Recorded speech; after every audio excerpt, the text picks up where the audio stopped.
Deskripsi. Judul: Peranan Sistem Informasi Manajemen Pendidikan bagi Kepala Madrasah dalam pengambilan keputusan di Madrasah Sanawiyah Diniyah Putri Lampung. Penulis: Aprilia Gristi Wulandari, Universitas Islam Negeri Raden Intan Lampung. Program Studi Manajemen Pendidikan Islam tahun 2019 dengan dosen pembimbing Dr. Ruban Mashkur MPD dan Dr. Haji Romlah MPDI. Bab 1. Pendahuluan. Latar belakang masalah. Dalam menjalankan visi misi ataupun tujuan suatu sekolah, kepala sekolah dan para wakilnya memerlukan suatu sistem informasi manajemen untuk membantu mereka dalam mengambil keputusan yang efektif dan efisien. Tujuan penelitian untuk menganalisis secara mendalam peranan sistem informasi manajemen pendidikan bagi kepala madrasah dalam pengambilan keputusan di MTS Diniyah Putri Lampung. Metode penelitian. Penelitian yang dilakukan oleh penulis menggunakan jenis penelitian kualitatif deskriptif, yaitu menggambarkan hasil yang diperoleh di lapangan dengan teknik pengumpulan data, wawancara, observasi, dan dokumentasi analisis. Bab 2. Kajian teori. A. Sistem informasi manajemen pendidikan. Sistem adalah sekelompok unsur yang di dalamnya sudah tersusun rapi dan unsur-unsur tersebut saling berhubungan, sehingga memudahkan untuk mencapai tujuan.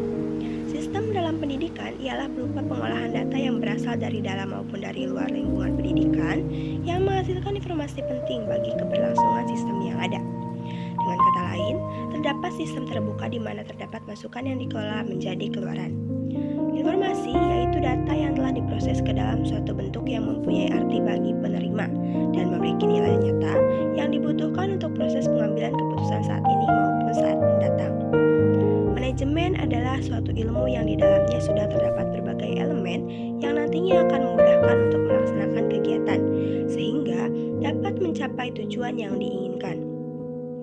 Sistem informasi manajemen adalah gabungan antara sistem mesin dan sistem manusia, sehingga dapat menghasilkan informasi yang diperlukan bagi penggunanya. Beberapa kegunaan sistem informasi yaitu meningkatkan aksesibilitas data yang tersaji secara tepat waktu dan akurat bagi para pemakai tanpa mengharuskan adanya perantara sistem informasi. Menjamin tersedianya kualitas dan keterampilan dalam memanfaatkan sistem informasi secara kritis. Mengembangkan proses perencanaan yang efektif.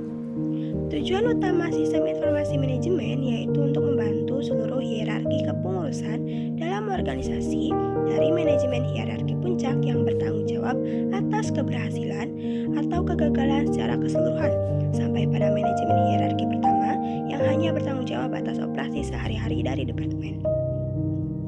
Sistem informasi manajemen pendidikan adalah adanya sistem sumber daya manusia dan sistem teknologi saling berhubungan, sehingga keduanya dapat menghasilkan informasi yang dibutuhkan bagi penggunanya, sehingga dapat dipergunakan untuk memecahkan masalah yang ada. Komponen sistem informasi manajemen berupa manusia, prosedur, hardware, software, dan data. Menurut Tirin dalam buku Khairil Anwar, pemrosesan informasi mengacu pada cara-cara orang menangani rangsangan dari lingkungan, mengorganisasi data, melihat masalah, mengembangkan konsep, dan memecahkan masalah dengan menggunakan lambang atau simbol, baik verbal maupun non-verbal. Proses kerja suatu sistem informasi manajemen merupakan suatu alur proses yang kontinu dari mulai perencanaan sampai dengan umpan balik.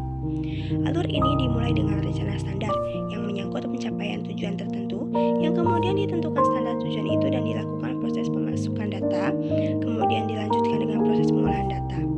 Hasil pengolahan itu dijadikan umpan balik terhadap perencanaan standar. Bila memenuhi rencana dan standar, maka dilanjutkan dengan penyampaian hasil pada manajemen untuk menggerakkan organisasi. Selain sebagai umpan balik, untuk mengevaluasi proses kerja SIM yang kemudian akan bergerak lagi sesuai dengan kebutuhan. B. Pengambilan keputusan. Pengambilan keputusan adalah pemilihan alternatif yang di dalamnya sudah sesuai dengan data, fakta yang nantinya dapat digunakan untuk membantu memecahkan masalah yang ada. Tipe-tipe keputusan. Keputusan terstruktur adalah keputusan yang berulang-ulang dan rutin sehingga dapat diprogram. Keputusan terstruktur terjadi dan dilakukan terutama pada manajemen tingkat bawah. Contohnya dari keputusan tipe ini misalnya adalah keputusan kenalkan peserta didik.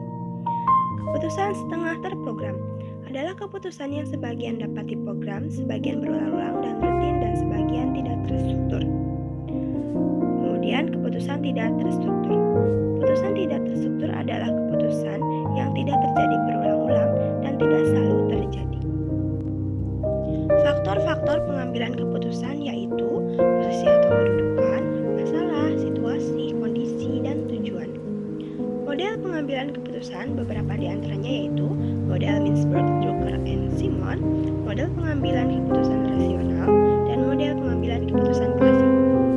Jenis-jenis pengambilan keputusan yaitu keputusan berdasarkan tingkat kepentingan, regularitas, lingkungan, dalam kondisi berisiko, dalam kondisi tidak pasti, dan dalam kondisi konflik. Tahap pengambilan keputusan. Menurut Herbert A. Simon, sebagaimana dikutip oleh Siopiansyah, tahap pengambilan keputusan dimulai dari proses penyelidikan, perancangan, dan pemilihan.